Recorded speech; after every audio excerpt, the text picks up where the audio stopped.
mejor todavía, y simplemente después nos deja el enlace para que los demás tengan el material. ¿Ok? Entonces, con esa aclaración, voy subiendo el texto nuevo. Si alguien tiene alguna consulta que hacer, principalmente quizás de los trabajos que me han entregado, de los exámenes, me han escrito varios en la plataforma, por canal privado también. Si hay alguna consulta que quieran hacer para todos. Ingeniero, buen día. Buenos días. Una consultita.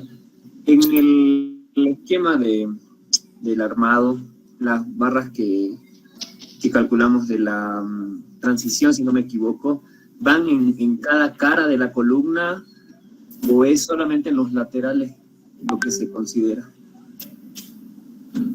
Las barras de transferencia, me dice, ¿no? Transferencia, sí, exacto. Ya, ok. Esas mínimo van 4, una en cada esquina, ¿no? Pensando siempre en una columna cuadrada o rectangular. Y a eso habría que sumar, si hay necesidad, me parece que en el ejemplo que vimos se pusieron 8 barras. Entonces irían 4 en las esquinas de la columna, más 4 en la cara de la columna. Lógicamente en el borde, ¿no? El borde de la columna. Esa sería la ubicación. ¿De acuerdo?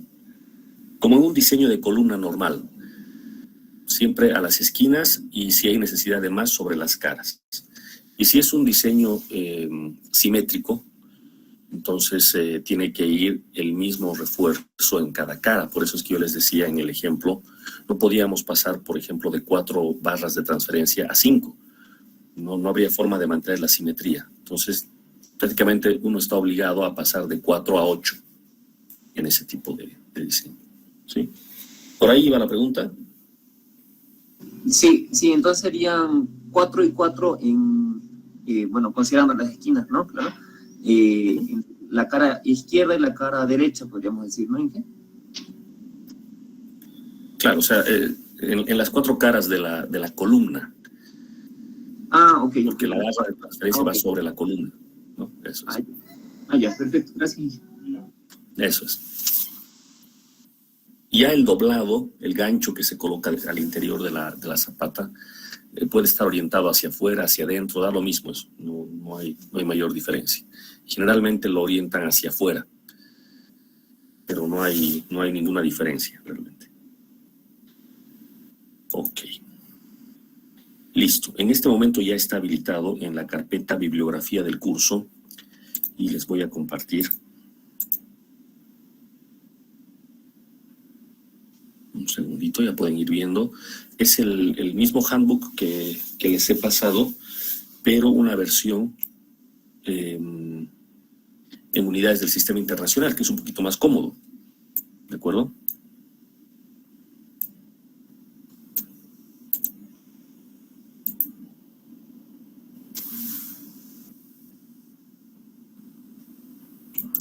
Un segundo.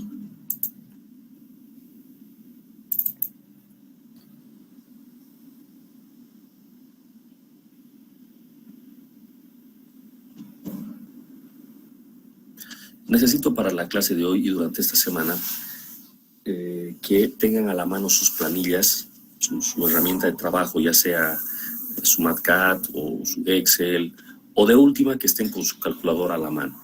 La primera semana de clases yo les pasé ya una planilla hecha, ¿no es verdad? Porque necesitábamos mirar con bastante profundidad todo el cálculo. Ahora vamos a seguir una metodología diferente. En base a la guía vamos a ir generando la planilla en la clase. ¿De acuerdo? Entonces eso también les va a permitir avanzar un poco más en paralelo con lo que yo muestro. ¿De acuerdo? Pero voy a requerir la participación de ustedes. ¿De acuerdo? Aunque sea con una calculadora y una hoja de papel, pero irme devolviendo los resultados en la medida en la que vayamos haciendo el trabajo. ¿Ok? Entonces, vamos a compartir. ¿Alguien está grabando? ¿Me puede confirmar?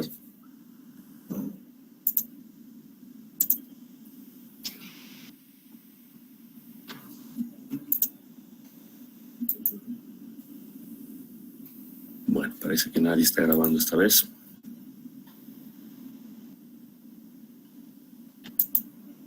Ahí está, Franz dice que sí. Ya, muchas gracias, Franz. Vamos a pedirle, por favor, que nos dé una manito. Entre tanto, resolvamos este problema. Ok, entonces este es ese mismo material, todo igual, solo que si se fijan, tienen algunas cuestiones adicionales por ahí. Pero lo importante es esto, ¿no? Sigue en inglés.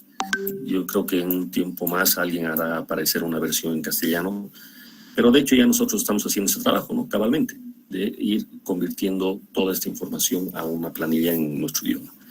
Entonces, como pueden ver, tenemos enfrente el ejemplo 4 de la guía. Me estoy saltando al ejemplo 4, porque ahora vamos a hablar de fundaciones rectangulares. ¿De acuerdo? ¿Cuál es la diferencia? La diferencia simplemente está en que al ser una zapata rectangular, tenemos un lado corto y un lado largo. El refuerzo principal se lo va a hacer sobre el lado corto, como en cualquier losa. El refuerzo secundario irá sobre el lado largo, repito, como en cualquier losa. Eso significa que no estamos esperando el mismo refuerzo en ambas direcciones. Esa es una situación que de entrada tenemos que entender. La otra situación pasa por que debe de haber una zona en la cual el refuerzo sea más ceñido. Y eso lo voy a mostrar en esta misma guía. A ver, voy a ir a la otra versión. Acá. Miren, esto es lo que hemos estado, para que ya podemos... hemos visto todo un ejemplo, podríamos regresar a la parte en la que nos habíamos quedado, habíamos visto estos tipos de fundación y acá están algunos detalles que ya los hemos visto en el diseño y vale la pena ahora detenernos a revisar nuevamente. Aquí está nuestra zapata con el refuerzo principal en la parte inferior y esto es lo que nosotros llamamos QU, que llegaría a ser la presión que genera el terreno sobre la zapata y que tiende a flectarla en el sentido en el que uno espera que se flecte una zapata aislada, con la curvatura en la parte inferior. ¿De acuerdo? Voy a intentar hacer los trazos, a ver si me van a confirmar si se ve en la pantalla. En todo caso, uno espera que esto se flecte así. ¿Se está viendo lo que estoy rayando? Sí, se ve. Eso es excelente. Entonces, claro, esta es la curvatura que uno espera, por eso es que el refuerzo principal va en la cara inferior y la cara superior está en compresión, así es que no necesita ningún refuerzo. Nosotros hemos tomado en cuenta estos detalles que se ven acá, con, por ejemplo, lo que se refiere a los 45 grados, por eso es que se hace el cálculo a una distancia D desde la cara de la columna, donde D es el canto efectivo, como pueden ver acá. Ahí están los 45 grados que corresponde al plano de falla, que es lo que uno espera. Entonces, pueden ver la distancia L-C1 medios menos D, que corresponde a la zona que es la que genera la flexión. Por eso es que se hace el cálculo de la flexión con esta zona. Por el otro lado, justo ahí, la cara, el plano crítico para el cortante en una dirección. ¿De acuerdo? Acá nuevamente, esto es visto ahora en elevación, la misma zona de falla. Esto está referido para muros y aplica también para columnas. Es exactamente la misma idea. ¿De acuerdo? Entonces, ya habríamos utilizado esto al haber desarrollado nuestra planilla para el primer ejemplo. Aquí hay un texto que espero lo hayan podido leer, que tiene que ver con los pasos que hemos utilizado y que básicamente están plasmados en nuestra... Ahí están los pasos de diseño que ya están plasmados en nuestra planilla, ¿no? Pues de nuevo, aquí está la carga. Fíjense que este ejemplo ya o esta vista corresponde a una zapata rectangular. Y, sin embargo, el procedimiento es el mismo. Vean ustedes, para el caso del corte en dos direcciones, tenemos un perímetro crítico que se está viendo acá, que se construye con una distancia de medios desde la cara de la columna y de medios al otro lado desde la cara de la columna, siendo un total de una distancia D, ¿no es verdad? Que se le debe de sumar a C2, que llegaría a ser en este caso el lado de la columna. Claro, estamos hablando acá de una columna rectangular también, con una cara C1 y la otra cara C2. Entonces el área y el perímetro crítico ya no corresponden a un cuadrado, sino a un rectángulo. La geometría cambia ligeramente. Vamos a utilizar L para el lado largo y B para el lado corto de nuestra zapata. Pero como ven, el concepto es exactamente el mismo. Otra vez buscar el perímetro crítico y el área crítica. ¿De acuerdo? Eso entonces, en lo que se refiere al corte, eso quiere decir de que las ecuaciones que tenemos ya en nuestras planillas las vamos a poder utilizar acá sin ningún problema. Son las mismas, solamente adaptando a una geometría rectangular. Acá, bueno, esto todavía no, de hecho no lo vamos a ver siquiera, pero vale la pena saber que se puede trabajar incluso con secciones compuestas, con perfiles metálicos. Esto aplica exactamente igual. Obviamente, algunas dimensiones son distintas, pero el concepto es el mismo y se puede aún aplicar. ¿De acuerdo? Esta es la distribución de la carga de la columna en la zapata. Ahí está. La forma en la que esperamos que se dé la distribución de la carga, una carga de gravedad, y está absorbida por nuestro refuerzo en la cara inferior. Esto ya lo hemos utilizado en el cálculo. Acá está una ecuación que hemos visto en la parte inferior referida al aplastamiento y que tiene que ver con el diseño de las barras de transferencia y una revisión que se hace al canto de la zapata para ver si cumple o no a las condiciones de aplastamiento. ¿Qué tenemos por acá? Bueno, la sección crítica para el momento, sea zapata cuadrada o sea rectangular, la situación es la misma. Todo el momento se calcula sobre la cara de la columna. Lo hemos visto en SAFE también. Entonces aquí está la carga última. Es similar a la carga última que hace un rato habíamos visto. De hecho, QU, ya que es fuerza por unidad de área, no cambia. Sigue siendo el mismo QU, sea que tomemos una parte de la zapata o hasta la cara de la columna, como en este caso Q, sigue siendo lo mismo. Lo que cambia es cuando se multiplica por el área. Si aquí tengo un área distinta, obviamente la fuerza es distinta. Para el cálculo del momento se toma hasta la cara de la columna, como estamos viendo acá. ¿De acuerdo? Esto ya lo hemos utilizado. Fíjense que acá habrá que hacer algunos cambios en nuestra planilla, tomando en cuenta que la columna ahora tiene lados C2 y C1. Entonces vamos a tener que calcular el momento de un lado con L menos C1 y del otro con L menos C2. Dependerá de la dirección en la que estemos analizando. ¿De acuerdo?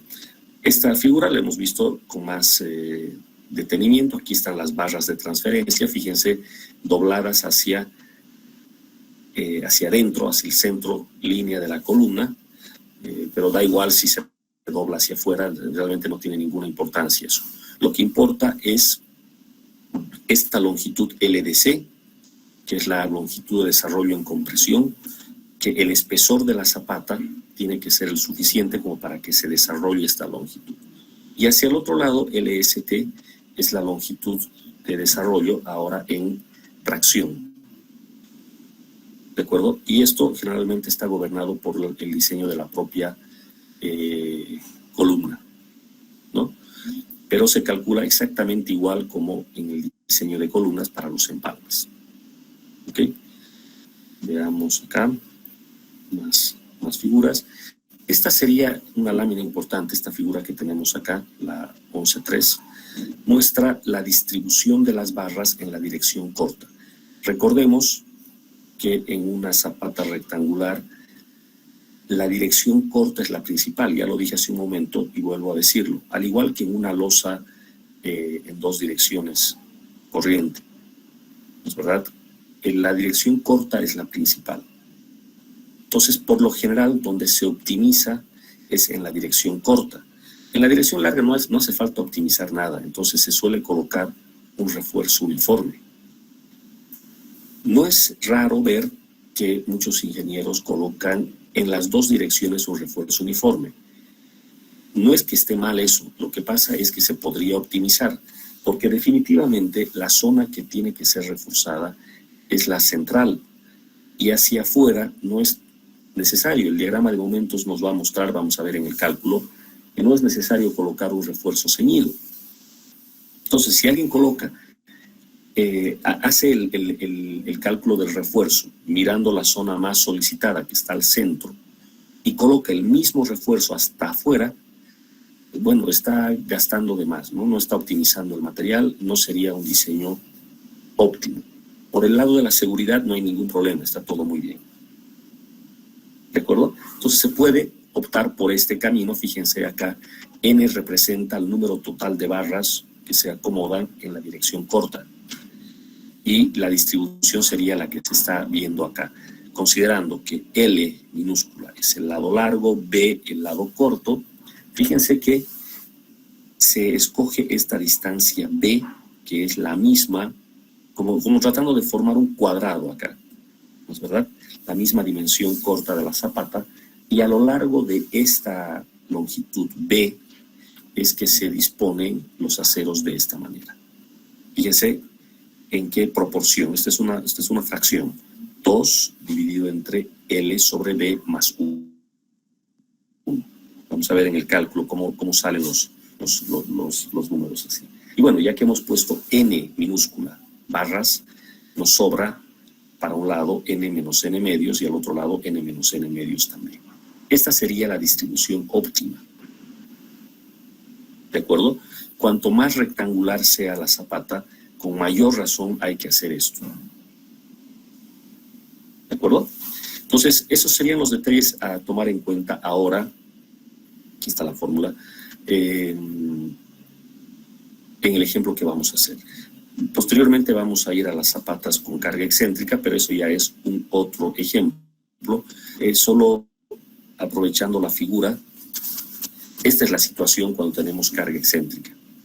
La excentricidad se puede deber ya sea a una carga lateral fuerte, en este caso H representa una carga lateral, esta puede ser proveniente de sismos o de viento principalmente. Entonces genera que una parte del terreno sea solicitado de más en comparación con el resto. O sea, ya la distribución de presiones sobre el terreno no es uniforme. Y como aquí prima la acción y reacción, si esta es la presión sobre el terreno, entonces también la solicitación sobre la zapata, la que va del terreno hacia la zapata, va a ser no uniforme. Entonces habrá que lidiar con esto y hay algunas alternativas para resolver esta situación. Esto puede darse en una columna que está ubicada justo al centro de la zapata, pero sujeta a una carga lateral, o puede darse en una situación como la que estamos viendo acá.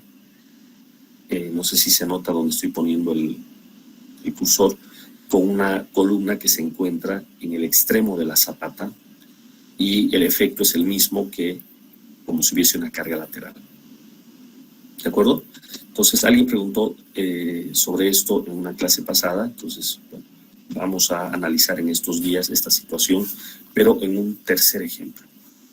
Entonces me detengo acá, vamos a regresar a la teoría más adelante, pero ahora concentrémonos en el diseño de la zapata rectangular. ¿De acuerdo? Este ejemplo lo tenemos acá, ejemplo 4. Entonces ahora vamos trabajando todos con nuestras respectivas planillas. Está mucho más digerible, digamos, esto, no hay que hacer conversiones a nada, está en megapascales. Eso sí, está en megapascales. Entonces yo voy a hacer la planilla para no estar haciendo ninguna conversión, todo en megapascales. En vez de 280 kilogramos sobre centímetro cuadrado, yo voy a decir 28 megapascales. En vez de 4200 para el acero, voy a decir 420 megapascales, etc. ¿De acuerdo? Pero nada más que eso. Ok, entonces, si todo el mundo me está entendiendo o alguien quiera que se haga alguna aclaración, vamos a empezar a trabajar con nuestras respectivas planillas en este momento.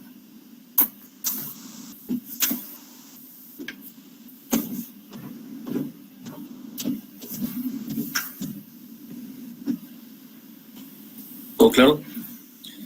Ok, entonces, a ver, vamos haciendo los cálculos. Tenemos acá una zapata superficial rectangular que está soportando una columna cuadrada. Vamos a ir notando los datos, ¿de acuerdo? Esta es una columna cuadrada. Si bien la zapata es rectangular, en este ejemplo la columna es cuadrada, con 45 centímetros de lado. ¿De acuerdo? La base de la zapata se encuentra a 90 centímetros por debajo del terreno acabado.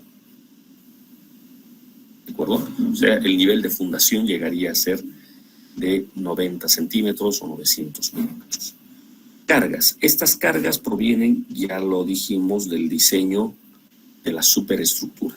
Nosotros estamos haciendo el diseño, se supone que ya previamente utilizando SAP, ETABS o la herramienta que ustedes utilicen, pudieron hacer el cargado de una estructura con todas las solicitaciones que ésta tenga, tomando en cuenta la arquitectura, etcétera. Todo el trabajo que se requiere para finalmente tener sobre cada una de nuestros apoyos estas cargas. La carga muerta, la carga viva, y en este caso, fíjense, para mostrar que obviamente esto se puede aplicar a cualquier tipo de carga lateral, ahora en vez de poner sismo, vamos a poner viento. En sus cursos previos, y quienes tengan la oportunidad de hacer materias como estructuras especiales, por ejemplo, o ingeniería antisísmica, podrán ver que el tratamiento de las cargas laterales tiene su detalle, ¿de acuerdo? Tiene su complejidad, tanto si hablamos de viento como si hablamos de sismo. Y en edificios altos, entendiéndose por alto ya un edificio de 8 o 10 pisos, esa carga lateral no puede dejar de tomarse en cuenta, ¿de acuerdo? Como estamos en un curso de fundaciones, vamos a dar por sobreentendido que ya la carga que proviene, sea del sismo o sea del viento, ha sido calculada y ya tenemos este dato. ¿De acuerdo? Simplemente habrá que pedirle a nuestro programa que nos indique cuál es el valor de esa carga. Aquí nos dice que la fuerza axial sobre la columna se debe tanto a las cargas de gravedad como a la carga de viento. Esta W en realidad es una carga axial, pero que proviene de la carga de viento. ¿De acuerdo? No es una carga lateral, esto quiero que se entienda bien. Tenemos nuestra zapata vista en elevación y la carga que importa es esta carga. Esta carga en servicio es la carga muerta más la carga viva, y ahora habrá que sumarle la carga de viento, pero siempre en carga axial. De esto estamos hablando, ¿ya? Entonces, para los cálculos, hormigón de 28 megapascales, para una zapata 28 megapascales está bastante fuerte. Recuerden que desde 18 se puede utilizar, lo frecuente es 21. ¿De acuerdo? 420 para el acero, lambda 1, que ya sabemos representa el concreto normal. Densidad del concreto y densidad del suelo son dos datos que, fíjense, cambia un poquito. 24 teníamos en kilogramos fuerzas por metro cúbico, acá en 23.5 en kilómetro metro cúbico. Y la densidad del suelo, esta generalmente va por ese orden. Obviamente es un dato que nos debería de dar el laboratorio de suelos. Esfuerzos admisibles a nivel del terreno. Para carga muerta sola, 192 kilonewton sobre metro cuadrado. Esto llevado a kilogramos fuerza es más o menos 1,92. No es igual, pero más o menos, para tener una idea. 2,78 si se toma en cuenta la carga viva más, y 3,83 si se toma en cuenta el viento más. Y hemos comentado esto en las clases previas. Entonces, en nuestro caso, lo que generalmente tenemos, el único dato que tenemos generalmente es este, el D más L. No hay ningún problema si yo tengo mi planilla con las 3 capacidades portantes. Lo único que hago es, no hago el cálculo para D y para W, sino solamente para D más L. Pero mi planilla ya está programada por si en algún caso tuviese más información. Entonces, los datos de partida son esos.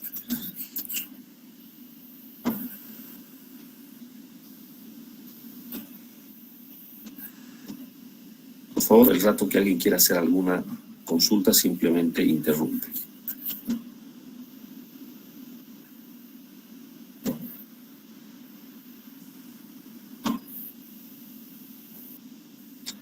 El procedimiento, bueno, básicamente es el mismo.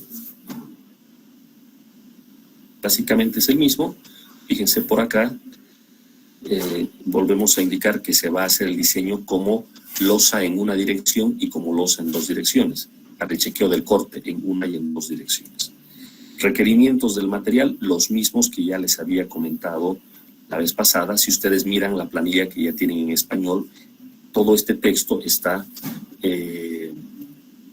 resumido, ¿no? La resistencia especificada a los 28 días, en este caso es de 28 megapascales. Esto se controla con la dosificación. Entonces, en fase de diseño, por lo general, uno se limita a decir, llegue a esta resistencia y nada más. ¿Cómo va a llegar esa resistencia? Bueno, ya es un trabajo de una dosificación adecuada, pero bueno, en fase de diseño, más que algunas recomendaciones, no se puede dar. Eso es todo lo que hacemos. Vamos a la determinación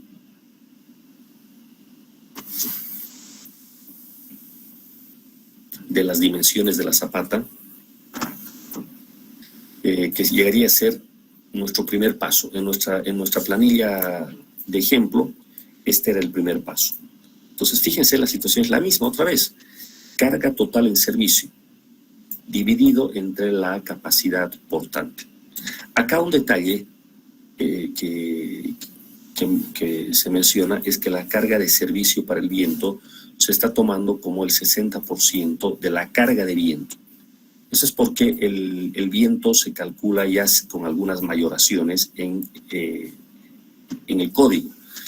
Para viento, la norma americana hace referencia al ASC 7, en este caso versión 10. Ustedes deben saber que ya hay una versión más nueva del ASC, pero bueno, básicamente la situación es la misma. Entonces, como estamos en servicio y el viento que proviene del ASC ya está mayorado, entonces hay que sacarle un porcentaje. ¿De acuerdo? El propio ASC indica que hay que sacarle el 60% a ese viento para considerar un viento mayorado. ¿De acuerdo?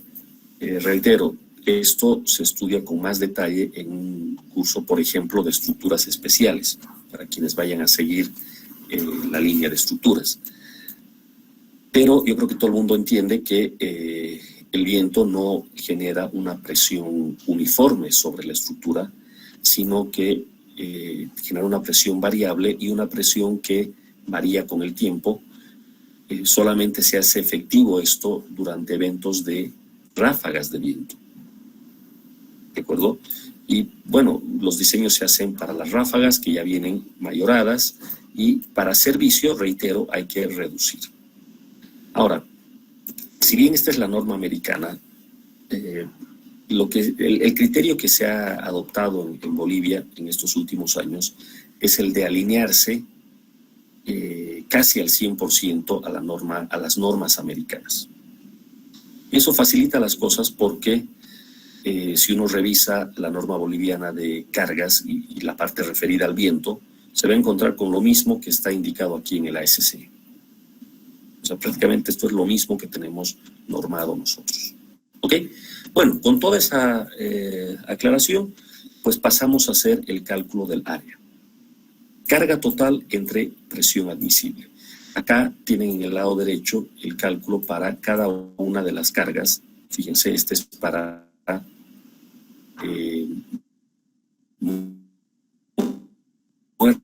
muerta más viva y la carga lateral de viento. Los resultados tienen que ser comparables y lo que uno hace es buscar el peor. En este caso, 4.64, 4.8, 4.7, el peor es 4.8, el área más grande. Entonces uno trabaja con esa área. En el caso de la zapata cuadrada, lo único que hacíamos era sacarle la raíz cuadrada a esto, ¿se acuerdan? Y listo, ya teníamos el lado de cálculo y eso lo redondeábamos y eso era todo. Mientras que aquí, como es rectangular, habrá que tomar alguna decisión en cuanto al lado largo o al lado corto. En este caso se está sugiriendo lo siguiente. Agarramos el lado corto como constante y en este caso de 1,70 m o 1.700 milímetros. Entonces, dividimos el área que necesitamos, que es 4.8, entre 1.7. Eso da 2.8 metros, ¿no? Que sería el lado largo. Entonces, de cálculo nos estaría saliendo 1.7 corto y 2.8 largo. ¿Es verdad? Entonces, acá se está redondeando a 3 metros. Entonces, la decisión final es esta, 3 metros de largo por 1.7 metros del lado corto. Entonces, esta es nuestra zapata, ahora con geometría rectangular. ¿De acuerdo? Lo que habríamos hecho habría sido, entonces, adoptar el lado corto, en este caso 1.700 milímetros, y calcular el otro, el largo. Lógicamente, al habernos pasado 2.8 era lo que se necesitaba, 3 se ha adoptado, el área requerida es más grande de lo que necesitábamos. Requeríamos 4.8 y tenemos 5.1 con estas dimensiones. ¿De acuerdo? Hay un cálculo más que se muestra aquí en el texto de B sobre L, ¿no? Para ver cuál es la proporción entre lado corto y lado largo, para ver cuán rectangular es la zapata. Cuanto más chico sea este número, más rectangular es, en este caso 0.57. ¿De acuerdo? Esta proporción la vamos a utilizar más adelante, así es que conviene tenerla ya calculada. ¿Ok? Entonces, mayores diferencias que esta no hay en el dimensionamiento en planta. Ya queda para que ustedes vayan haciendo sus cálculos, su planilla posteriormente.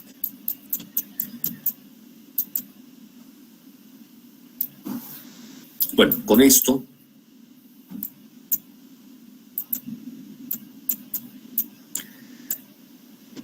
si ustedes se dan cuenta, no verificamos directamente la presión sobre el terreno, porque ya se sobreentiende que el área que se ha dispuesto es más grande que la mínima necesaria para que la presión sobre el terreno no sea excedida en su capacidad límite.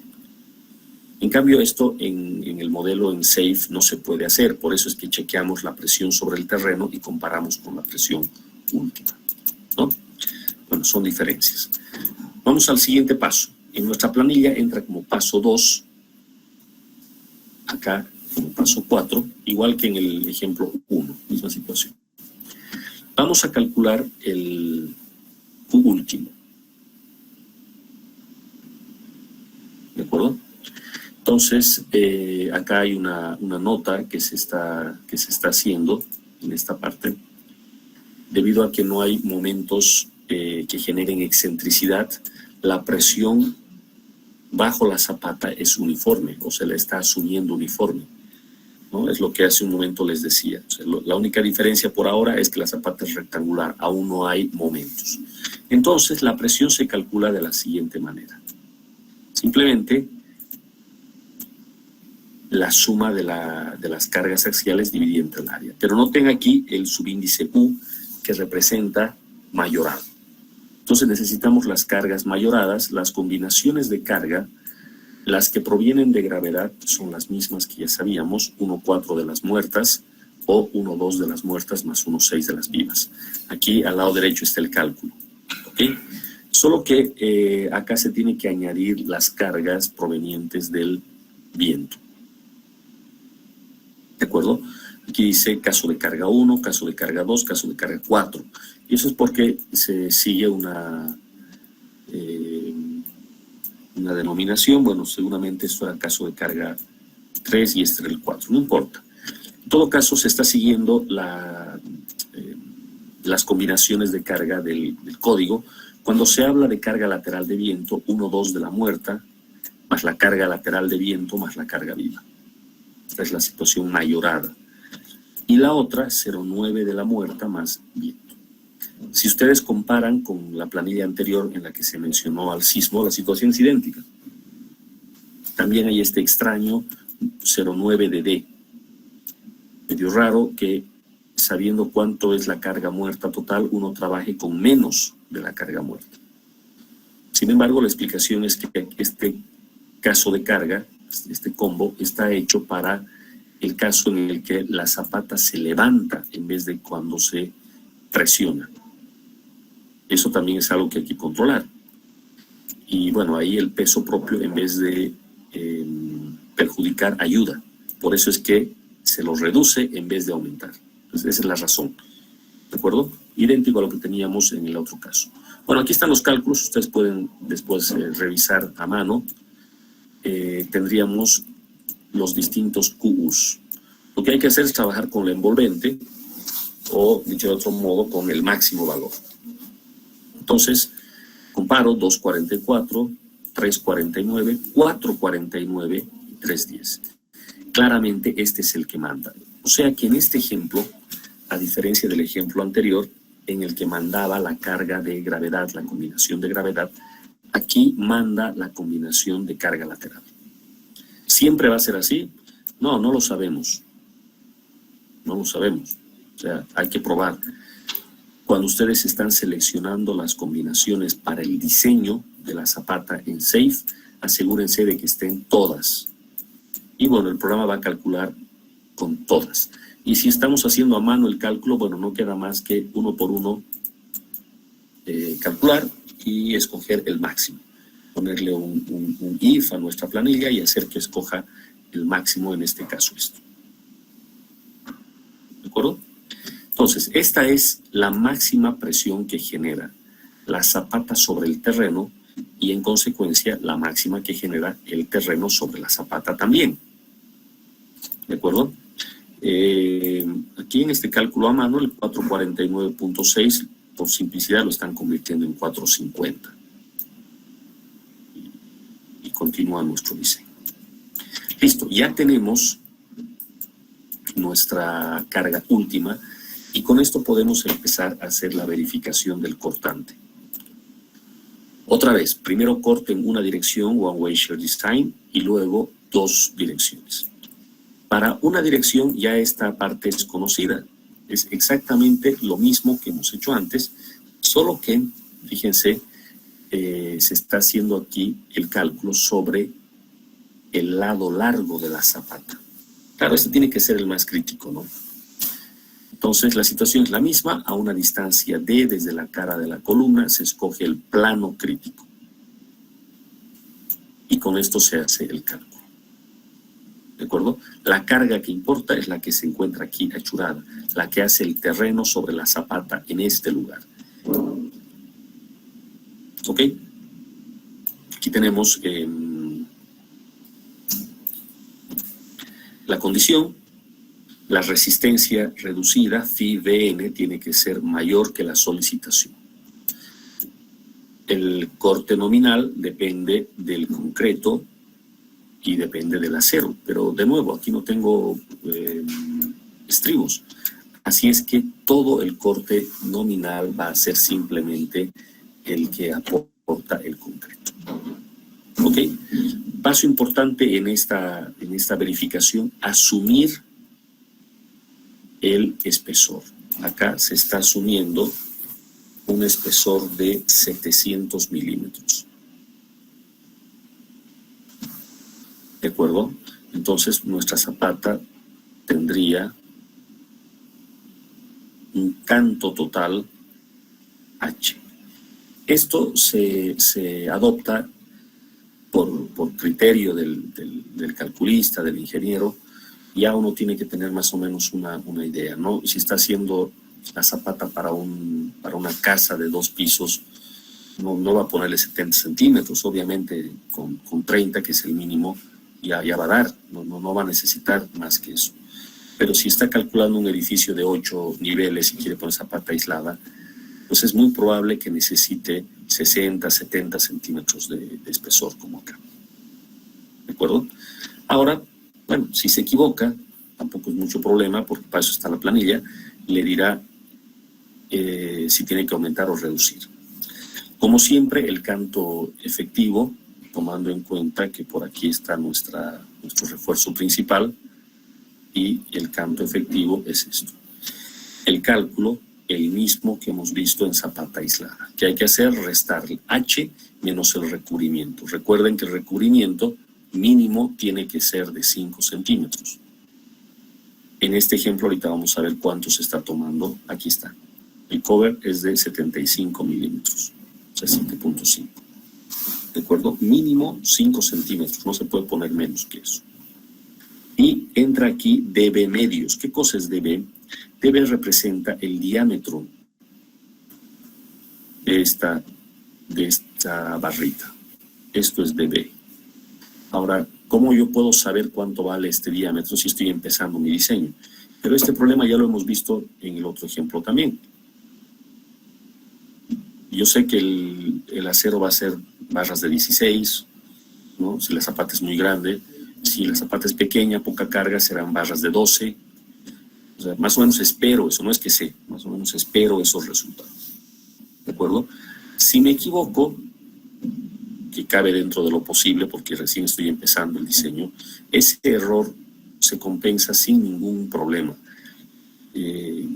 Porque aquí lo que estoy haciendo es agarrar el diámetro de la barra y lo estoy dividiendo entre 2, porque hasta ahí llega el canto efectivo.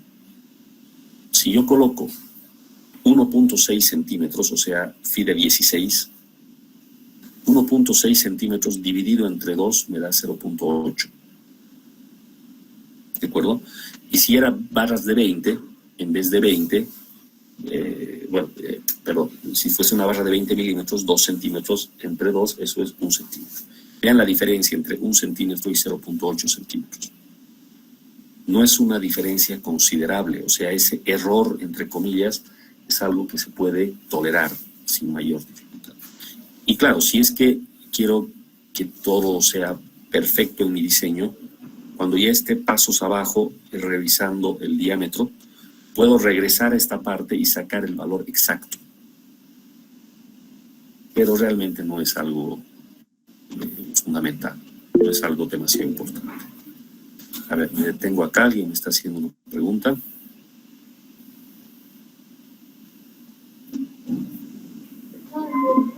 Inge, ¿querías una pregunta? Sí, adelante, por favor. Cuando he hecho en el SAFE, Inge, ese D que está haciendo, no salía el mismo, pero luego he revisado en un artículo, y ese D lo tomaba, digamos, como hay a ambos lados el acero, a la mitad de los 2 aceros lo tomaba. Entonces los restaba completamente, no de medios, directamente de, o sea, de la barra, ¿no? El diámetro de la barra. Eso, entonces por eso es que en el SAFE, cuando he verificado, quitándole ese medio, me salía igual que el SAFE. Perfecto, perfecto. Tiene mucho sentido eso. Para eso justamente hay que chequear la memoria de cálculo del SAFE, ¿no? En este caso, está calculando no sé si todo el mundo ha entendido lo que dice su compañero. Él ha encontrado que SAFE está calculando no a D medios, sino a D. O sea, en vez de restarle D medios, hay que restarle D y le sale el resultado exacto, coincide exactamente. Es un dato muy importante que está compartiendo acá su compañero. Y tiene que ver con bueno, eso está seguramente en la memoria de cálculo del programa. Pero pasa esto, ¿no? A ver, miren. Un segundito.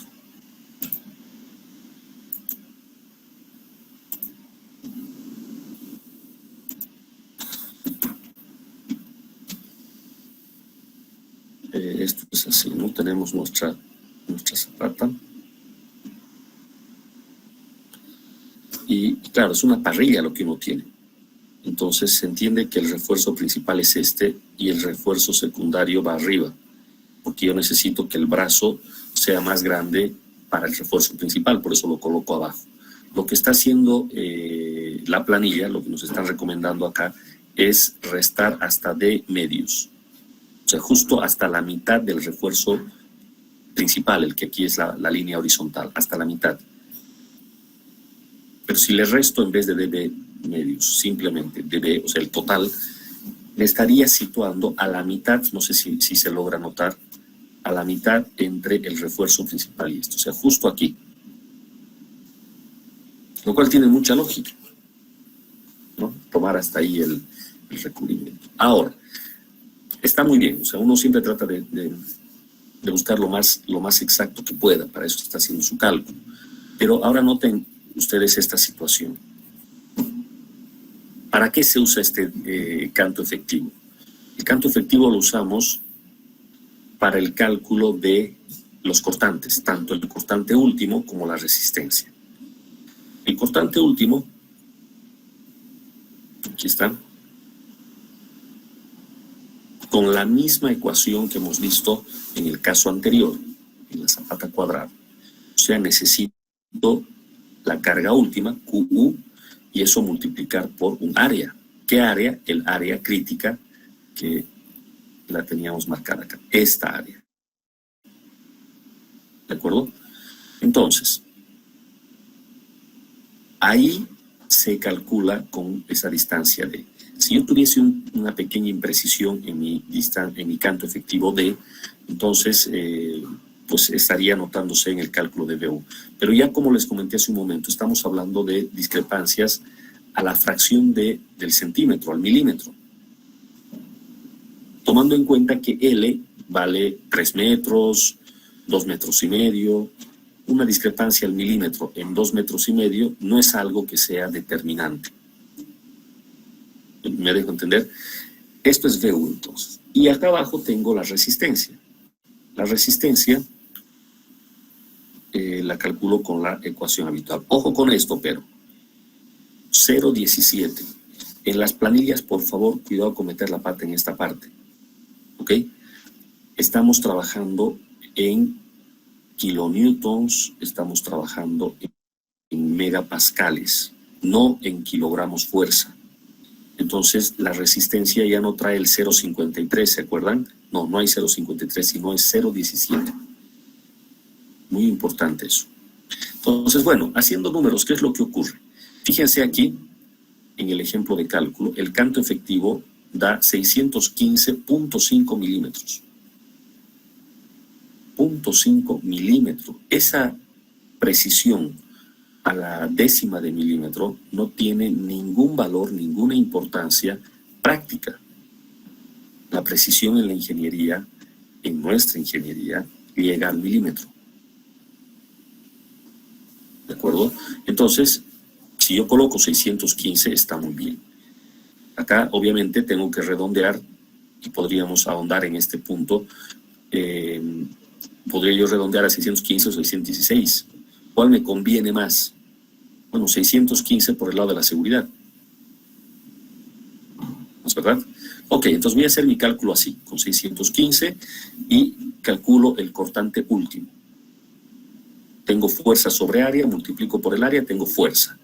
Tomando en cuenta todas las unidades que ya estaban que tienen que estar en metros, miren los milímetros llevados a metros, etcétera, termina dando en kilonewtons 505. Este es el cortante último. ¿Y cuánto la resistencia? La resistencia nominal es 0,17 por la raíz, etcétera. Y para que se convierta en la resistencia ya para mi cálculo, tengo que reducirlo aún más por el factor de 0,75, que es el factor de reducción para corte, ¿no? Resultado, resistencia al corte en una dirección 705, solicitación 505. Cumple. En fase de diseño, lo primero que uno hace es chequear que cumpla, que haya más resistencia que solicitación. Sin embargo, no está de más hacer un cálculo que, por cierto, yo les he pedido en el examen, que no estaba en mi planilla y justamente era lo que yo quería que ustedes se percaten y puedan hacerlo solos, que en realidad es un cálculo muy sencillo, añadir una línea de código en su planilla e indicar ratio, cuánto me solicita dividido entre cuánto resiste. Y bueno, si me pueden ayudar, por favor, haciendo los números con estos ejemplos, sería 505 entre 705. ¿Cuánto da este ratio? 0.716. Perfecto.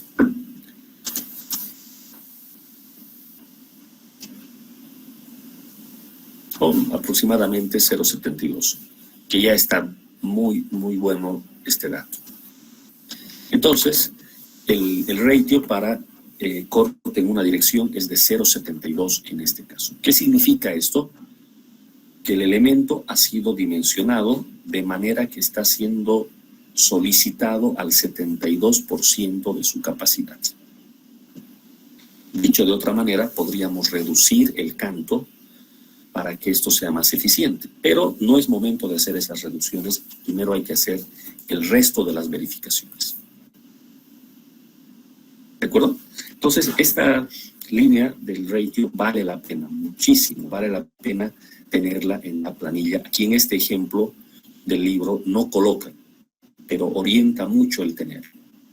En el ejemplo o en la pregunta del examen, yo les había pedido que analicen al revés. Les daba el ratio. Les decía, a ver, llegue al canto de manera que el ratio les dé 0.80 o les dé 0.90 o lo que fuere. Entonces, ustedes tienen que calcular el canto efectivo para eso, ¿verdad? Ok, ¿todo el mundo va entendiendo? ¿Alguien quiere hacer alguna observación o pregunta?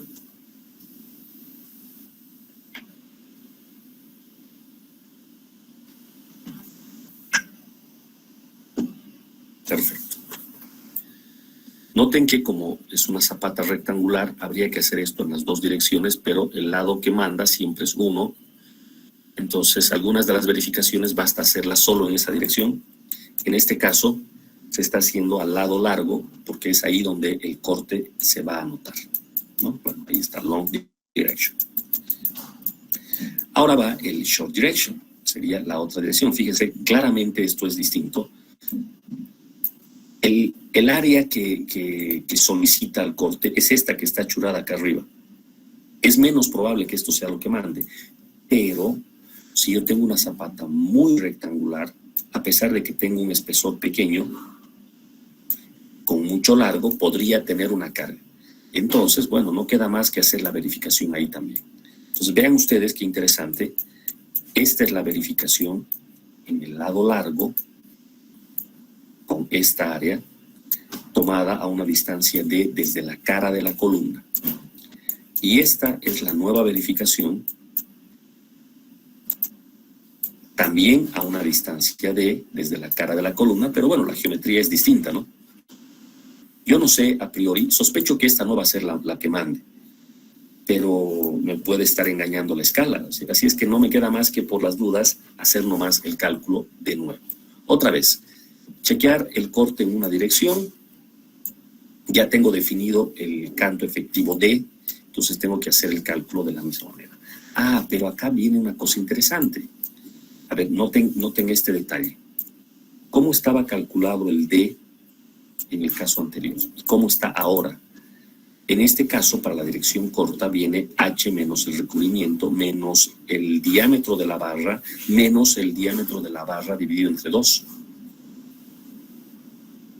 Mientras que acá arriba, el canto efectivo venía como H menos recubrimiento menos el diámetro de la barra medios. ¿Notan la diferencia? En el otro caso hay un menos diámetro de la barra. ¿Cuál es la explicación? ¿Alguien podría decirme?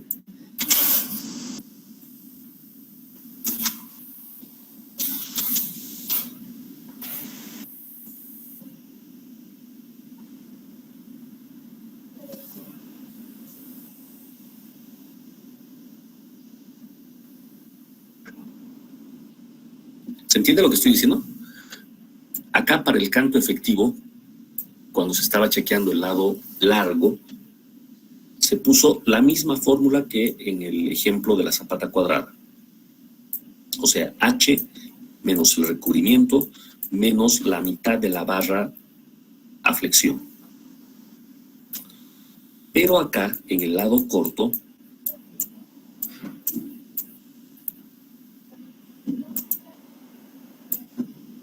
piden calcular así. H menos el recubrimiento menos el diámetro de la barra entero menos la mitad del diámetro de la barra. Y bueno, la explicación seguramente es la misma que hace un rato estábamos dando cuando su compañero hizo el comentario de lo que obtuvo en SAFE, ¿no? Exagerando la escala, esto sería más o menos así. El acero principal es el que va abajo, tiene un diámetro, y el acero secundario es el que va arriba. Entonces, para el lado largo se toma en cuenta el aporte del acero principal.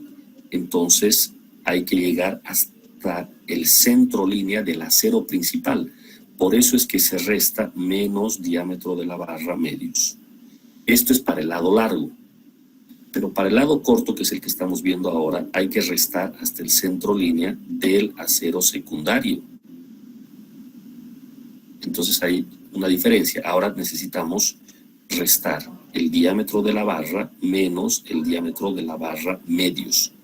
Obviamente aquí se está asumiendo que el refuerzo en las dos direcciones tiene la misma varilla, que puede como no ser. Pero reitero, un error acá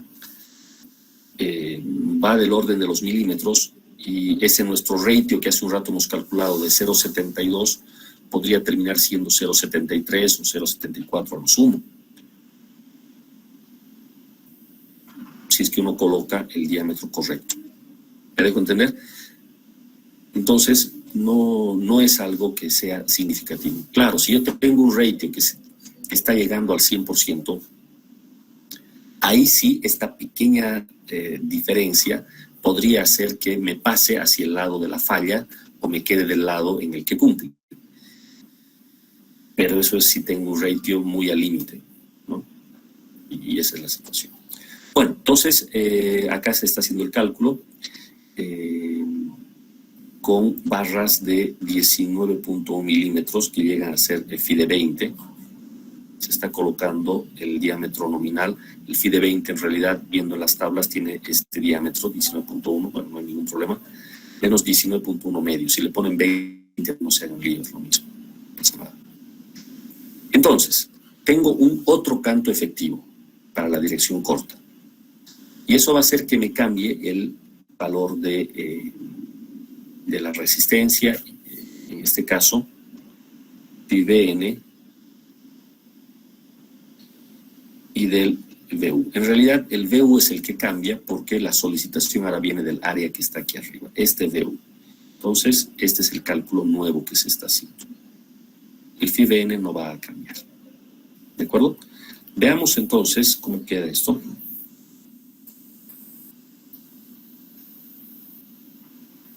Ingeniero, ¿por qué es diferente en esa otra dirección? ¿Cuál es la explicación, ¿no?, de por qué se toma la mitad de la barra y la barra entera? Sí, es esto, mire. A ver, otra vez lo voy a dibujar, es lo que acabo de borrar. Es un detalle bastante fino, ¿no? Que al final, en alguno que otro caso será importante y en la mayoría no va a ser tan importante. Esto es lo que le quiero decir.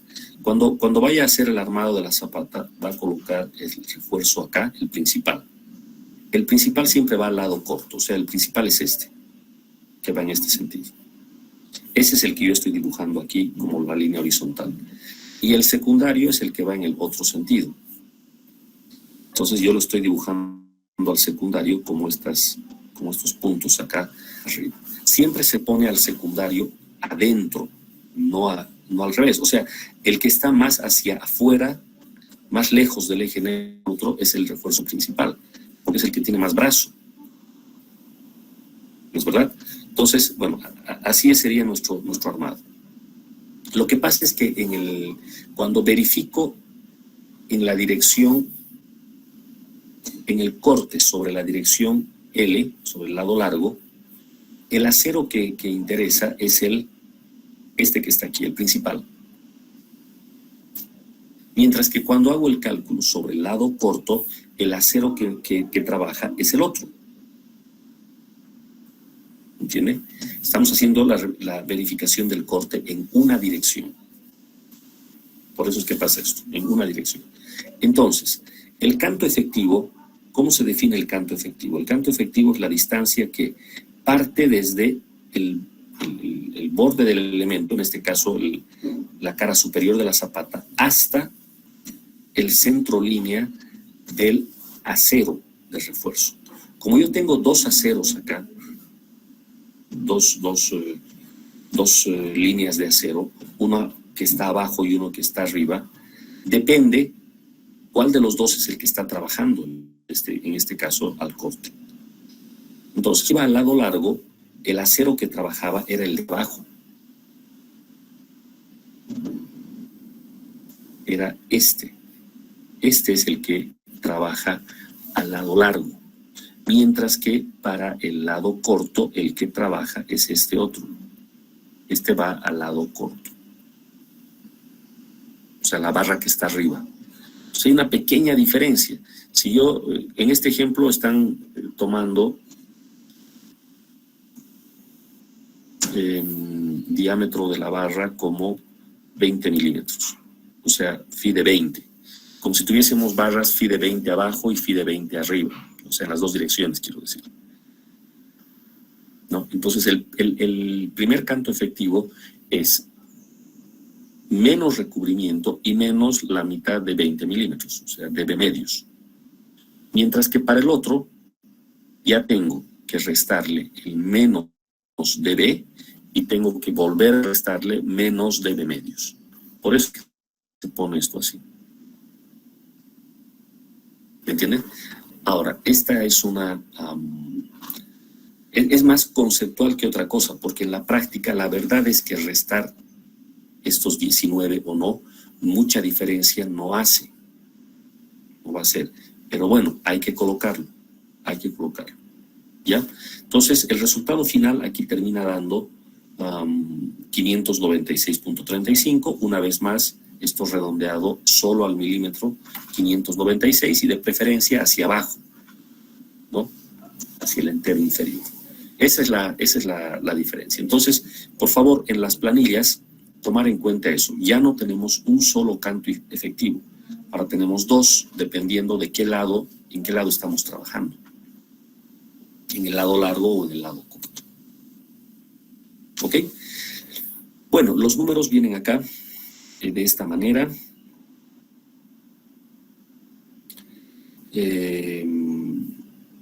Esta distancia C medios más D, 0,821. Bueno, en realidad está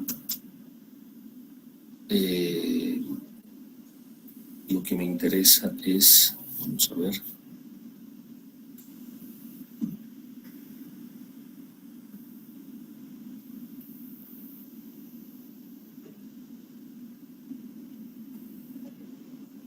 ok, aquí no nos están pasando el valor del corte como tal, pero se está indicando que Ah, ya. Aquí dice eso. El corte en la dirección corta está bien por inspección, ya que el plano crítico se encuentra en el borde de las... Ah, ya. Bueno, prácticamente fue lo primero que les había indicado y yo pensé que aquí en el libro iban a hacer el cálculo, pero al final no lo ha hecho. O sea, ha indicado cómo se debería calcular, pero no nos muestra los números. Miren el argumento que da aquí al final. Dice, no puede fallar al corte en esta dirección porque está muy al borde el elemento. O sea, lo único que han hecho aquí ha sido calcular a qué distancia se encuentra, nada más, y dicen, esta área es muy chica. Entonces, podríamos hacer nuestro cálculo, pero no va a fallar, ¿no? Bueno, está bien para libro esto, ¿no? Para una planilla que tiene que tomar en cuenta todas las posibilidades, lo recomendable sería hacer nomás el cálculo, de nuevo, de la solicitación y de la resistencia. ¿De acuerdo? Entonces, hagamos el cálculo completo acá. ¿Me entienden? En esta parte lo que hace el libro es decir, me ha quedado muy al borde el área crítica, entonces ya no lo voy a revisar, porque obviamente no va a fallar. Correcto, fue lo primero que les había dicho también. Se nota que está muy al borde y es muy poco probable que falle. Pero, y aquí yo estoy haciendo una planilla que la voy a utilizar en muchas situaciones, en una de esas podría ser que por mucho que esta área sea pequeña, en espesor quiero decir, el largo compense y me dé un área total más grande y sea esta la crítica. Entonces, por las dudas haremos nuestro cálculo. Les voy a pedir que me ayuden con los números entonces. ¿Ok? La fórmula está aquí para el VU. Acá nos vamos a anotar, ¿de acuerdo? A ver, ayúdenme con la solicitación última. Tienen acá la ecuación. B es esto, y hemos definido cuánto es. L es la otra dimensión. D está aquí calculado como 596 milímetros y QU ya lo tenemos calculado también. A ver, dícteme por favor el valor de VU.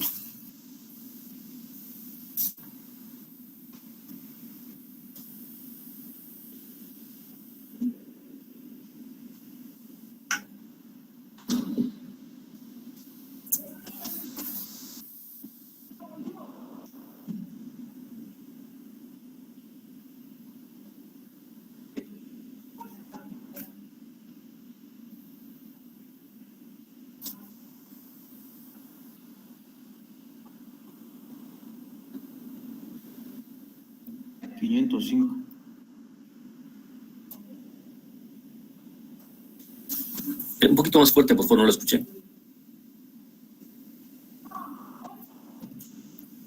505. Sí, 1200.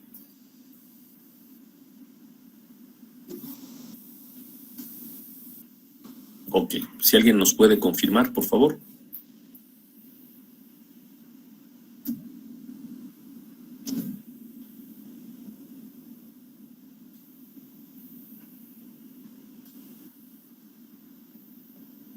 A ver, aquí me voy a anotar mis datos. ¿Cuánto era B? ¿Alguien me podría ayudar, por favor? ¿Cuánto era el valor de B? 1,7 creo que sí. Eso es 1,7. Después necesito L. Eso era 3 metros. 3 metros. 3 metros. Sí. 3 metros. La distancia D ya la tengo, 596 milímetros, que lo tengo que llevar a metros. ¿Y qué más necesitamos? Q último. Q último, ¿cuánto era? 449.6 kilómetros sobre metro cuadrado. Que estaba aquí, ¿no? Aquí está. Q último, en realidad 450 habíamos redondeado. 450.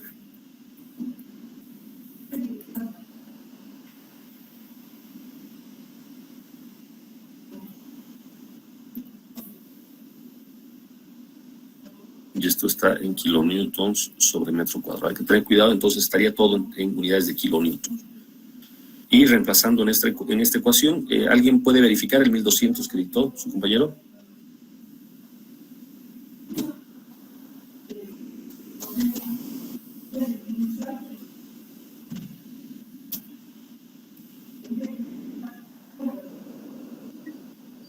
sale 38.48. A ver, nuevamente, 30 y... 38.48. Eso es, kilonewtons. Perfecto. ¿Alguien que nos confirme alguno de estos dos resultados? Yo, entre tanto, voy a mirar el phi-VN, que está aquí. Fíjense que aquí está el phi-V. 0.17 raíz de F'(C) y demás, y esto salió 705, y la solicitación quedó en 505 en el caso anterior, cuando estábamos mirando sobre el lado largo, pero nuestra sección al corte está en el lado corto. Me dejo entender, ¿verdad? El primer cálculo lo hemos hecho tomando la cara, el plano crítico, a una distancia de, pero moviéndonos sobre el lado largo de la zapata. Y ahora estamos haciendo lo mismo, pero moviéndonos sobre el lado corto. Entonces, fíjense, cuando estábamos analizando la resistencia, poníamos B, y este B eran los 1.7 metros. ¿No es verdad? Porque nuestro plano era esta línea punteada. Ahora, nuestro plano es esta otra. Esta otra que está aquí. Entonces, para la resistencia ya no hay que poner B, sino hay que poner L. Entonces, voy a colocar aquí mi cálculo para phi-VC. La fórmula comienza así: 0.17, la raíz de F'(C) por B, que en realidad en este caso es L, y por D. ¿Me dejo entender? Y aquí me está faltando, ya que dije que era por phi, entonces tengo que multiplicar todo por 0.75, que es el valor de phi. O sea, esta misma ecuación es la que teníamos acá arriba, en esta parte de acá. Lo mismo, solo que ahora en vez de el término BB doble, por eso es que en la norma aparece como BB doble, o sea, no está queriendo decir que sea el lado B necesariamente, también puede ser el L. En realidad es el lado del plano que resiste al corte. ¿Ok?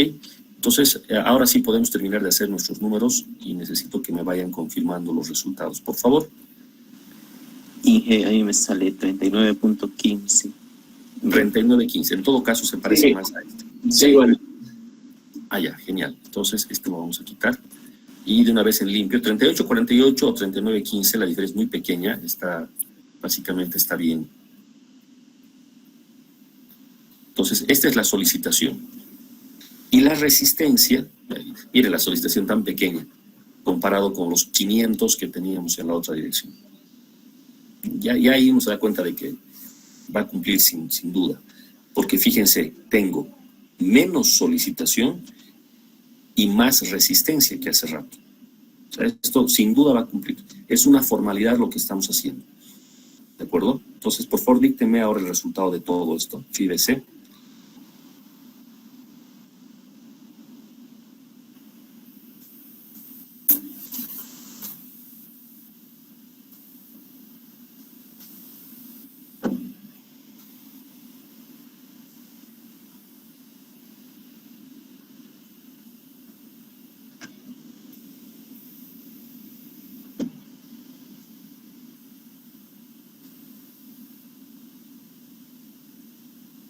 ¿Alguien, por favor? 1206.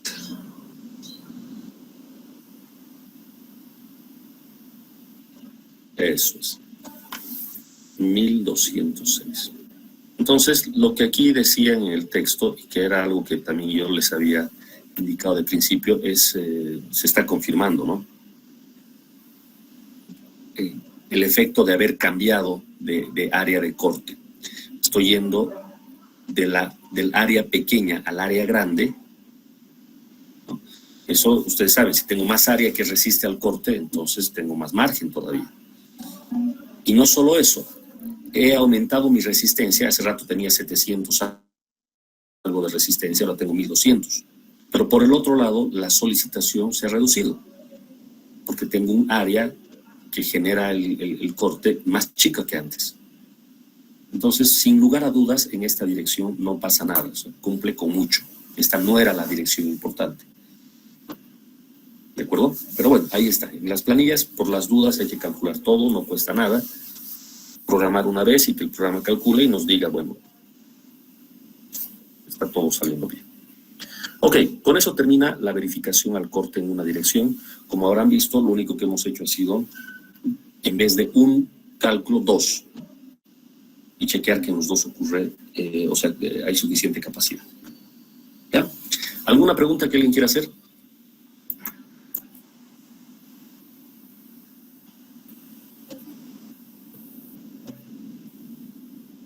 Ok, todo claro.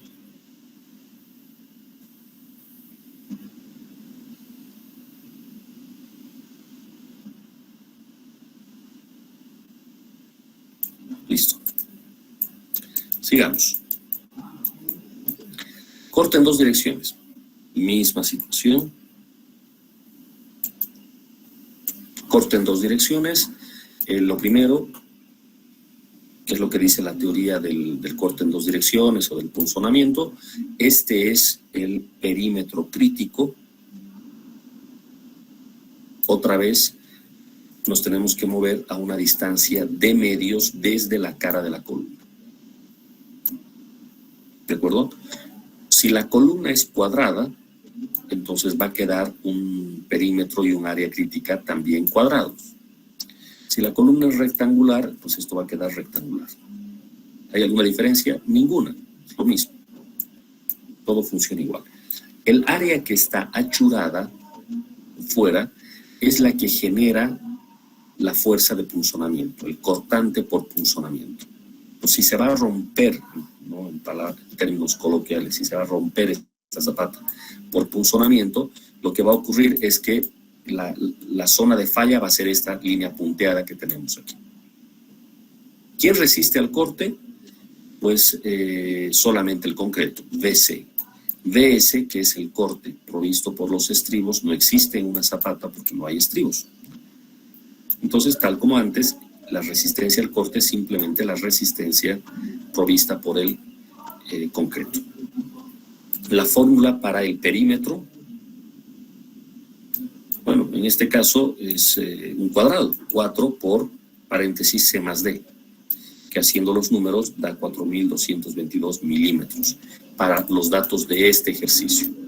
Reitero, si la columna es rectangular, acá tendrán que cambiar. Cuidado, se quede esto de esta manera. Mi recomendación sería en esta parte, para que su planilla pueda usarse en todos los casos, hacer acá lo siguiente, que su planilla ya considere columna rectangular. Entonces, a una dirección, a la más grande, llámele, por ejemplo, C1, a la otra llámele C2. Y cuando esté calculando el perímetro, en vez de poner 4 por, lo que podría hacer es C1 más D, más C2 más D, más C1 más D, es decir, esto sería 2 veces C1 más D, más 2 veces C2 más D. Esta sería una manera más general de expresar para que puedan usar su planilla en columnas rectangulares. ¿Correcto? Pero bueno, ahí está. Para una cuadrada termina siendo lo que está ahí en el libro nomás. Acá arriba está el cálculo del canto D, que vamos a ver de dónde ha salido este 605.5. Ya. Aquí dice ACI 318, permite que el ingeniero tome el promedio del canto efectivo en las dos direcciones ortogonales cuando se esté diseñando la zapata. ¿Se acuerdan que habíamos sacado un canto de 615 hace rato y uno de 596, tomando en cuenta ese asunto de si estábamos al centro línea de la barra de abajo o de las barras de arriba? ¿No es verdad? Entonces lo que aquí indica el código es, bueno, ahora tiene que escoger un canto efectivo para esta verificación, pues tome el promedio, que ni el uno ni el otro. toma el promedio. ¿De acuerdo? Que en este caso da 605.5 milímetros. Va a estar a medio camino entre el centro de línea del refuerzo de abajo y el centro línea del refuerzo de arriba. Repito, son detalles que en la práctica, salvo que estemos muy al límite, o sea, con un ratio próximo al 100%, en el resto de los casos pasa desapercibido esto. O sea, alguien podría tomar 615 o alguien podría tomar 596. Y el resultado le va a salir igual de bien, prácticamente lo mismo. Pero lo correcto sería tomar el promedio como nos están indicando acá. Entonces hagamos las cosas de la manera más exacta hasta donde valga la pena hacer. ¿Vale? Entonces hacemos este promedio. Ya está. Ya tenemos D, ya tenemos el perímetro. Lo bueno de en dos direcciones,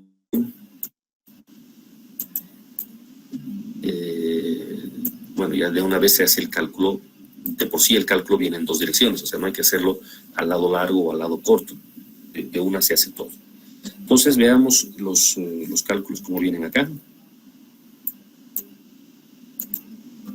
Primero que nada, la resistencia del concreto. ¿Sí? Esto es interesante. La resistencia al corte nominal en dos direcciones es el menor valor de A, B y C. Esto ya lo habíamos mencionado antes también. ¿Se acuerdan? A ver, vamos a darle una revisada. El corte a dos direcciones es bien importante y ya se los he comentado antes. ACI en su última edición, la del 2019, ha vuelto a hacer cambios en el corte en dos direcciones. Pero como todavía la norma boliviana está basada en el 14, entonces seguimos mirando el 14 nomás, ¿no? De reojo miramos al 19. Ya sabemos que tarde o temprano vamos a tener que cambiar nuestras planillas también. Pero por ahora esto viene así. La resistencia al corte nominal en dos direcciones es el menor valor, el menor de estos tres. Primero 0,33 por lambda, que para mí es 1 por la raíz de F'C. Haciendo estos cálculos, fíjense que F'C, cuidado con meter la pata y está colocando 280. Estoy en unidades del sistema internacional, o sea, pongo 28 megapascales y todo me sale en megapascales. ¿De acuerdo? Entonces, esta resistencia está en megapascales 1.75.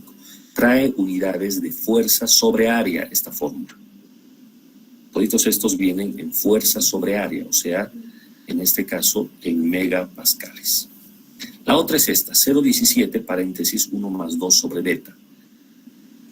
Lambda F'C. ¿Qué cosa era beta? Ustedes se acuerdan, el ratio, la razón entre el lado largo y el lado corto de la columna. Como en el ejemplo que estamos siguiendo, la columna es cuadrada, beta vale 1. Aquí está beta 1. Pero si fuese como hace un rato yo les comentaba, C1 y C2, entonces largo entre corto y coloco aquí el valor de beta. ¿Sí? Bueno, reemplazando 1 da 2.7. El otro me dio 1.75. Finalmente, esta otra ecuación, donde tenemos a alfa S, que ya habíamos visto antes. Alfa S depende de si la columna es interior, si la columna es de borde o si la columna es de esquina. Ya habíamos comentado eso antes. En este caso, la columna es interior, entonces alfa S vale 40. En el examen yo había puesto también esto, ¿no? Para diseñar una zapata que corresponde a una columna, ya no me acuerdo cuál puse, pero había que buscar el alfa S que corresponda. Solo en esta parte se nota. En el resto no aparece. No hay ninguna diferencia si la zapata es interior o no lo es. Bueno, reemplazando, aquí tenemos el reemplazo, da 3.4. Como estamos aquí calculando la resistencia, me ha salido resistencia de 1.75 de 2.7 y de 3.4. Obviamente el que manda es el más chico. Este es el que manda, el menor. ¿De acuerdo? Entonces en mi planilla escojo el más chico de todos, el mínimo, y con eso ya tengo en unidades de megapascales, o sea, en fuerza sobre área, la resistencia. Esto tengo que convertir en fuerza, porque generalmente lo que hacemos es controlar fuerza cortante, no esfuerzo cortante. Este es el esfuerzo, por eso es la V chiquita, la V minúscula. ¿Cómo lo convierto en fuerza, en resistencia a fuerza del corte? Simplemente multiplicando por el área. 4.222 y 607. ¿Dónde están estos valores? A ver, ¿alguien me puede decir dónde está el 4.222 y el 607?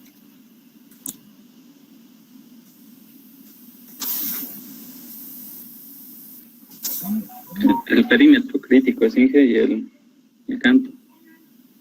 Correcto, eso nomás, el perímetro y el canto. Inge, pues una pregunta. Igual, en este lugar igual el SAF utiliza, ¿no? O sea, con estos valores anteriores, no con el de fuerza.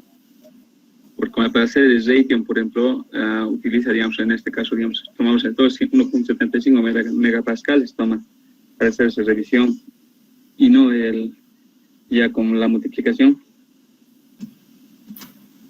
Perfecto.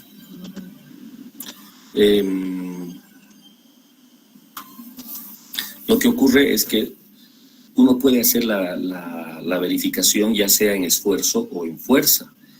Estas ecuaciones que estamos viendo acá están para fuerza, ¿no? Entonces, si le cumple en esfuerzo, también le va a cumplir en fuerza.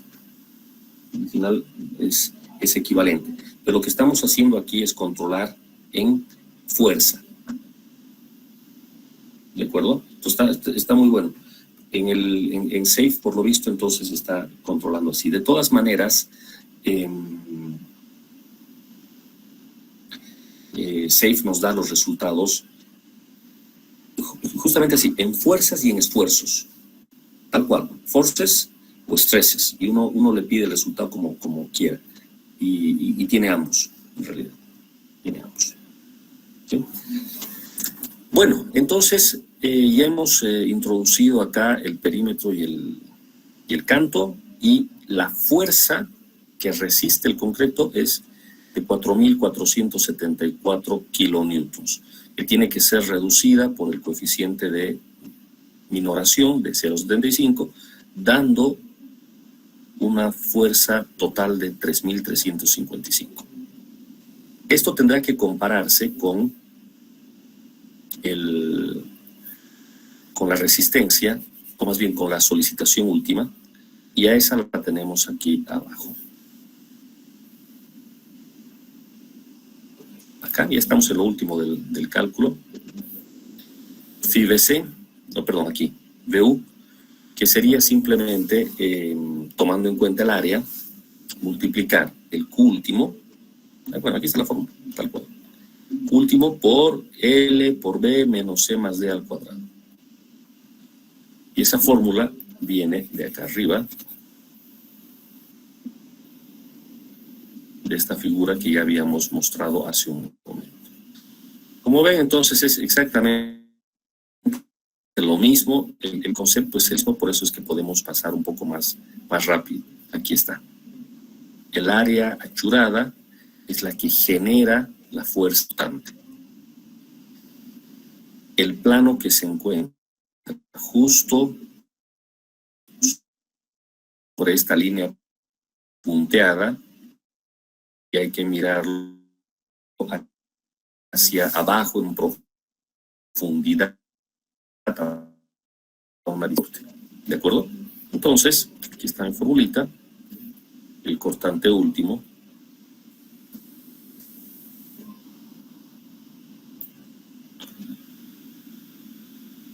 por L menos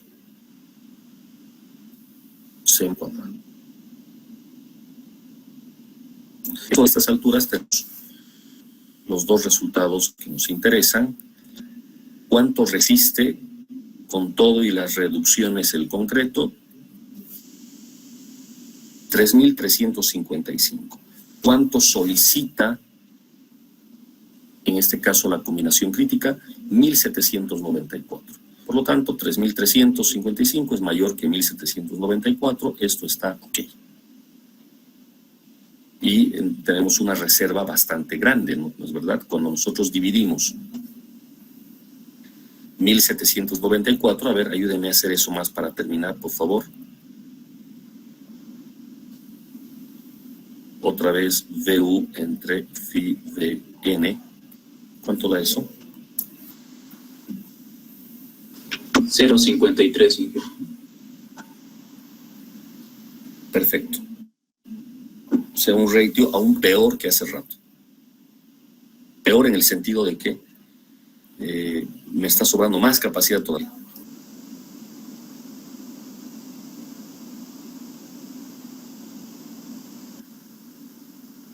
O sea, conclusión.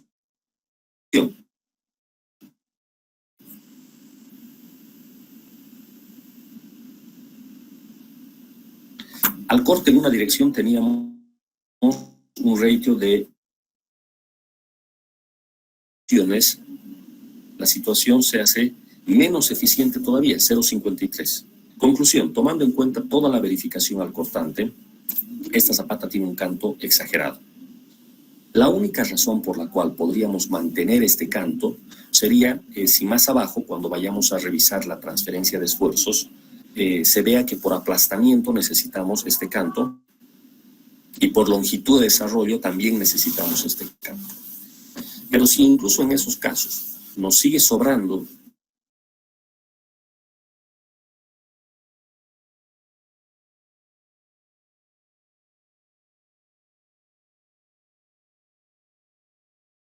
momento aún no lo sabemos. Falta un paso más. Hasta aquí nuestra revisión del día de hoy.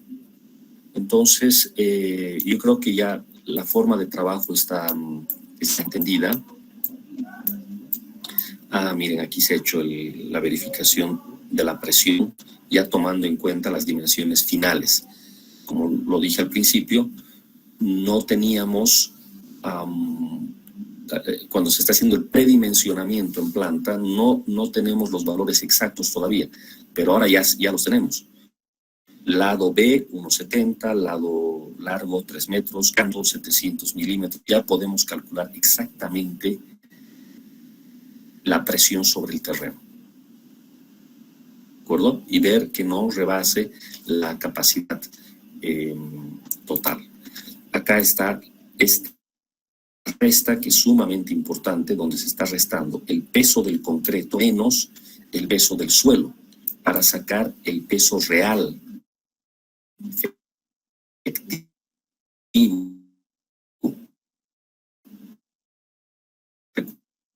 Recuerden ustedes que el suelo ya podía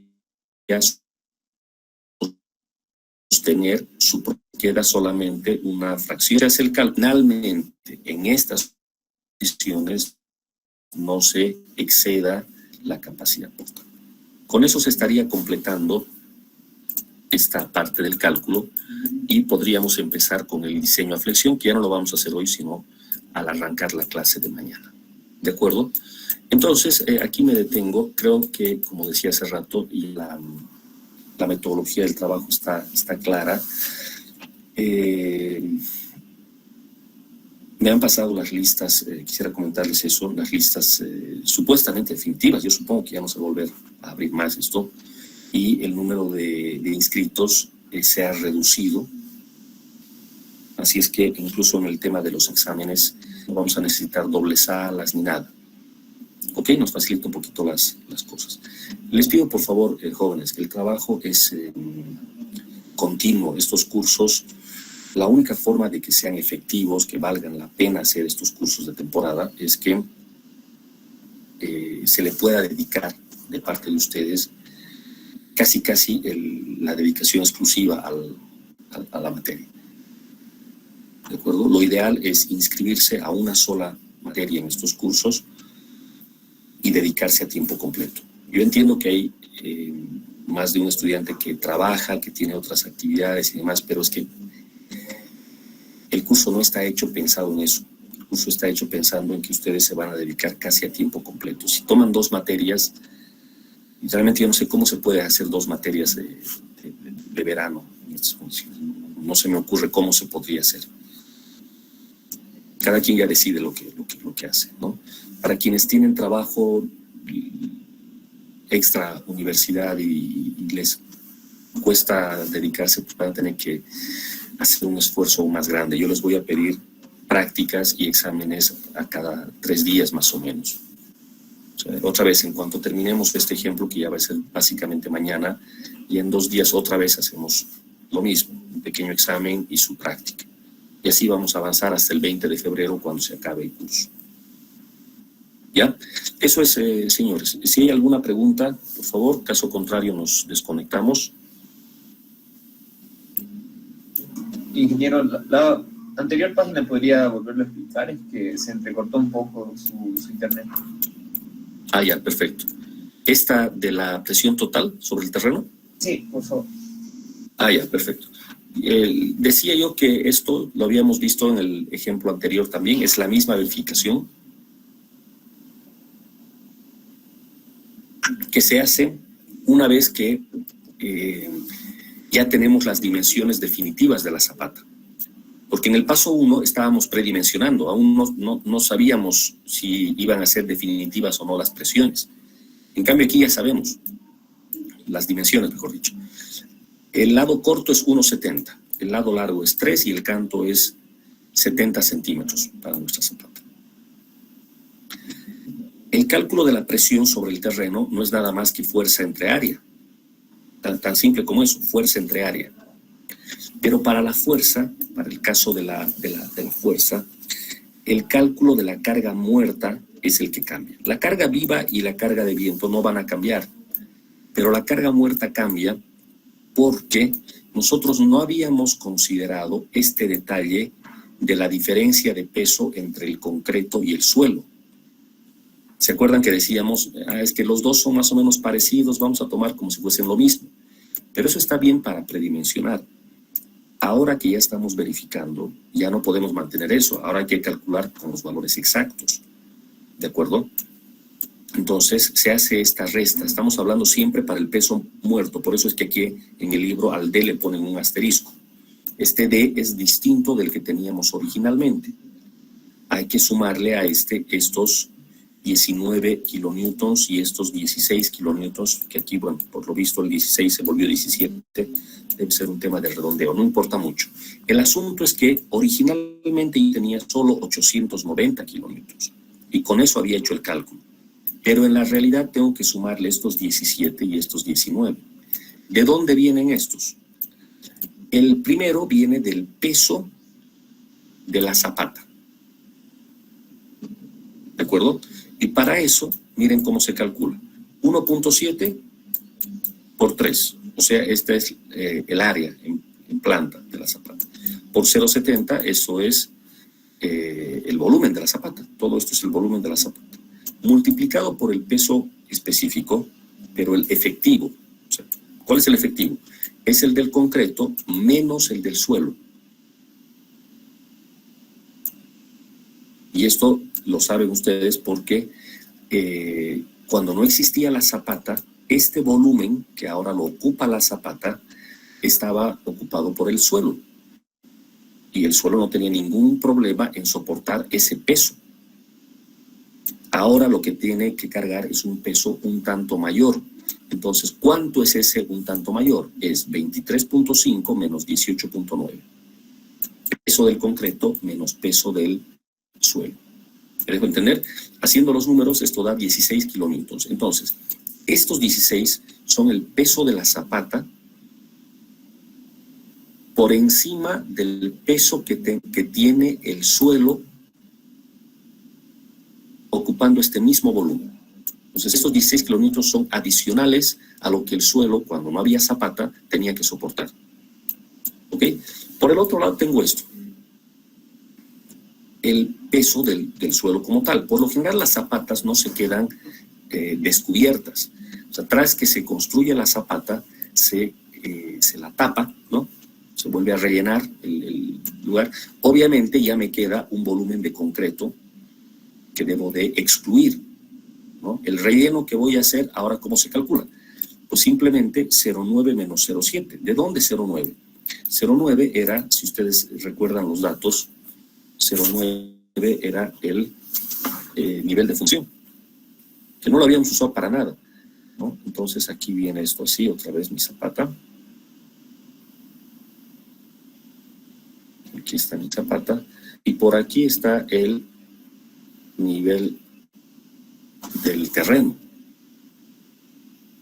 Entonces el cálculo que estoy haciendo es bastante básico, bastante sencillo de entender. Miren ustedes, yo lo que necesito es de toda esta zona el peso real que se genera sobre el terreno, al margen de todo el peso que viene de la superestructura. ¿Cuánto es el peso real que hay acá? Es una parte el concreto, que son estos 16 kilonewtons, y la otra parte es el suelo, y eso es 19 kilonewtons. Fíjense ustedes que estos 19, ¿cómo viene calculado aquí? 0,9 menos 0,7. Esto era 0,9.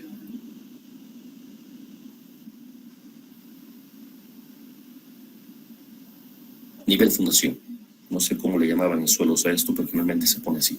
Nivel de fundación, 0,9. Y el 0,7 es el espesor de la zapata.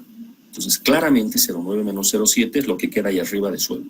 Multiplicado por 1,7 por 3, que son las dimensiones en planta de la zapata. Y multiplicado por 18.9, que es el peso específico del suelo, dando como resultado 19. Entonces, sumo al peso que ya tenía la carga muerta, el peso efectivo de la zapata y el peso del suelo. Y esto me da 926. Es un poquito más grande que lo que yo tenía en mi predimensionado. Entonces hago el chequeo para la carga. ¿Se acuerdan que la carga crítica en este ejemplo era la que traía el viento?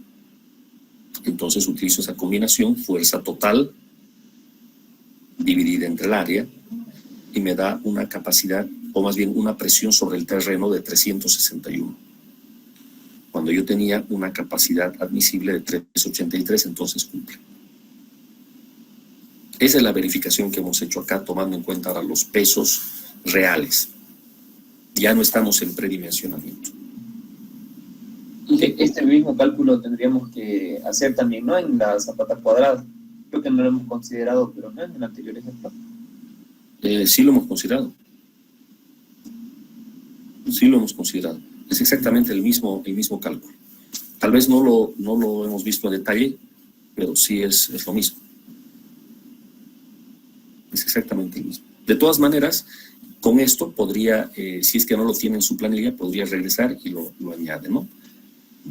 Sí, porque en la verificación con el programa, generalmente en planta, bueno, dependiendo del caso, a veces nos requiere que aumentemos un poco de dimensión, entonces luego de eso vendría a sacar nuevamente las dimensiones reales y hacer este recálculo de la nueva carga de asterisco, ¿no? En este caso, y verificar a la capacidad portante. Correcto, eso es. En el cálculo a mano, este sería el momento en el que se hace la verificación, ¿no? En el cálculo con el programa, bueno, no lo logra hacer el programa si nosotros no le ayudamos. Esto no lo logra hacer solo, ¿se dan cuenta? Tendríamos nosotros que manualmente introducir esta carga para que el programa pueda tener, porque él no tiene la profundidad de fundación y el terreno que va encima, ese dato no lo tiene el programa, se lo tendríamos que entregar para que pueda hacer la verificación. Entonces esta parte que está aquí mostrada, sí habría que tenerla a la mano, aparte del programa. ¿Sí? Ok. Bueno, si hay más consultas. Y una consulta. Sí, dígame. mi planilla voy a trabajar en esas unidades de kilonewtons metro o puedo voy. Sí, como le resulte más cómodo. Porque si está más acostumbrado a trabajar con kilogramos y centímetros, mantenga así. Lo que pasa es que, a ver, el libro original yo les pasé en pulgadas, que yo creo que a nadie le resulta cómodo. Esta nueva viene en kilonewtons y en metro. Entonces, una alternativa es usarla así, que está bastante bien, en kilonewtons y en metro. Pero si no, puede convertirla a kilogramos y a centímetros y unidades en las que se sienta más cómodo. Da lo mismo. Ya, gracias, ingeniero. Ok. Muy bien, entonces cerramos la sesión del día de hoy. Vayan, por favor, avanzando con sus planillas y nada. Nos encontramos mañana en el horario habitual. ¿Ok? Buen día a todos, hasta mañana.